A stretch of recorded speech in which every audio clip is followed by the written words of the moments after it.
अस्सलामु अलैकुम व रहमतुल्लाहि व बरकातुहू। अस्सलाम वालेकुम। वालेकुम अस्सलाम व रहमतुल्लाहि व बरकातुहू। जी मेरी कौन बहन? मेरा नाम मोहम्मद हसनैन मैंगल है। मैं लंदन से कॉल कर रहा हूँ।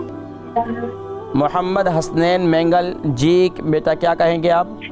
जी मैं बहुत मेरा डाइट अच्छा नहीं, मैं बहुत अनहेल्थी हूँ, मुझे क्या क्या खाना चाहिए? आपकी उम्र कितनी है बच्चे? 15। 16 साल आपकी उम्र है। अच्छा ये बताएं कि आपको सबसे ज़्यादा क्या पसंद है?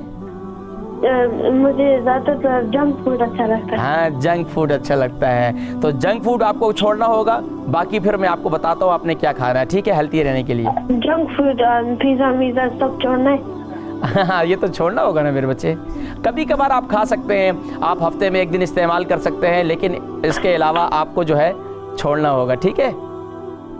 फिर मैं आपको बतलाता हूँ कि आपकी हेल्थी रहने के लिए आप क्या क्या मोहम्मद हसनैन मैंगल, इन्होंने जिक्र किया, सवाल था कि 16 साल के हो चुके हैं, यानी कि सेहत नहीं बनती है, कमज़ोरी है, हेल्थी फूड बताएं क्या क्या खाना चाहिए।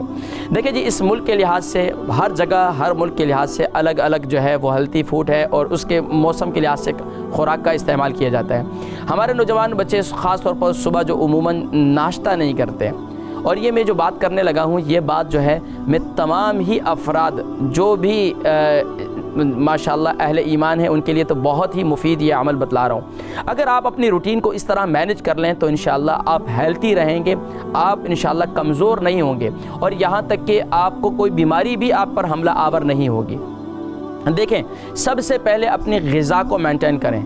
बड़े अतिब्बा फरमाया करते थे कि भाई नाश्ता जो है वो बादशाहों वाला होना चाहिए, दोपहर का खाना वो अमीरों वाला होना चाहिए, और रात का खाना जो है वो गरीबों वाला होना चाहिए। यानी कि गोया के सुबह नाश्ता जो है वो हेल्थी करना चाहिए। उमूमन हमारे यहाँ जो नाश्ता किया जाता है यूके यूरोप के अंदर, वो वीटाबैक्स वगैरह या सीरियल वगैरह ये चीज़ें ले लेते हैं, तो अब वो जल्दी जल्दी बच्चे खाकर चले जाते हैं। ये मुकम्मल नाश्ता नहीं है।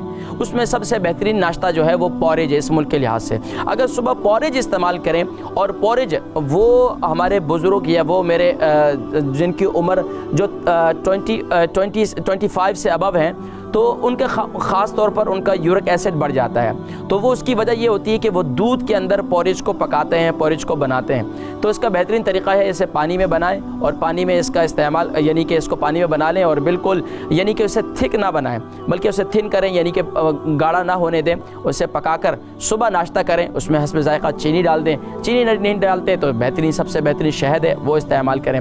साथ में रोज़ाना सुबह 1 बॉयल एग लाजमी तौर पर खाएँ, आमलेट ना खाएं। अमूमन हमारे यहाँ जो आमलेट बनाया जाता है वो इंतहाई सख्त होता है और वो मैदे के लिए मुज़र है, इंतहाई मुज़र है। तो कोशिश करें कि बॉयल एग खाएं, वो भी अगर हाफ़ बॉयल हो तो वो बहुत मुफीद है। इंशाअल्लाह दिन भर अगर आप स्कूल जाते हैं, कॉलेज जाते हैं, तो ये इंशाअल्लाह फिर भी आपको किसी न किसी लिहाज से आपको मैनेज, यानी कि आप गुजारा कर लेंगे। और इसके साथ 1 गिलास दूध इस्तेमाल करें तो इंशाअल्लाह हेल्थी रहेंगे। दोपहर का खाना याद रखिए, दोपहर का खाना ड्रिंक साथ में आपको छोड़ना होगा। मेरे नौजवान जो मोहम्मद हुसैन है, क्योंकि यहाँ के बच्चों की उमूमन मैंने जो देखा है वो ये है कि खाने पर बैठते हैं, खाना बाद में रखते हैं, पहले ड्रिंक और यानी कि जो बहुत ये जो इसका फिजी ड्रिंक्स का इस्तेमाल बहुत ज़्यादा करते हैं खाने के साथ। मैंने पिछली दफ़ा भी जिक्र किया था, याद रखिए दुनिया में आप देखें जो भी जानवर हैं, चरिंद परिंद हैं, कोई भी ऐसा नहीं देखेंगे जो खाना और पानी एक साथ इस्तेमाल करते होंगे। यानी खाने के वक़्त खाना ही इस्तेमाल करें। तो इसलिए अब खाने का तकरीबन, खाने से जो भी मेरे इस वक्त देख रहे हैं, मैं सब हज़रात से गुजारिश करूंगा कि खाने से कम से कम आधा घंटा पहले और ज़्यादा से ज़्यादा 1.5 घंटा पहले पानी पिएं। और उसके बाद जो है, अब देखें ना, आप अल्लाह तबारक व तआला ने इंसान के साथ पेट लगाया, ये एक थैली, ये थैली लगाई है। अब उसके अंदर जो भी हम डालेंगे तो वो यकीनन उसी के असरात सामने आएंगे। अब एक बर्तन है, उसके अंदर पानी डाला हुआ, ऊपर से आप सालन डाल दें या रोटी डाल दें तो वो क्या होगा, सब मिक्स हो जाएगा। तो इस तरीके से वो फिर अंदर निज़ाम सारा ख़राब हो जाता है। तो ये बेहतरीन तरीका ये है कि खाने से पहले 1 घंटा पहले जो है पानी इस्तेमाल करें, फिर दरमियान में खाना इस्तेमाल करें, और खाना भी खूब चबा कर इस्तेमाल करें। जिसके मुंह में जितने दांत हैं ना, अब छोटा बच्चा है, जितने मुंह में दांत हैं उतने ही मरतबा नवाले को चबा कर इस्तेमाल करें, तो इंशाअल्लाह हेल्थी रहेंगे। आखिरी बात, रात को एक रोटी खाएं, लेकिन रात का खाना जल्दी खाएं। रात को खाना खाकर चलें, چاہے حکیم لقمان فرمایا کرتے تھے چاہے تمہیں کانٹوں پر کیوں نہ چلنا پڑے اور رات کو جلدی سو جائیں، تو انشاءاللہ العزیز ہیلتھی رہیں گے۔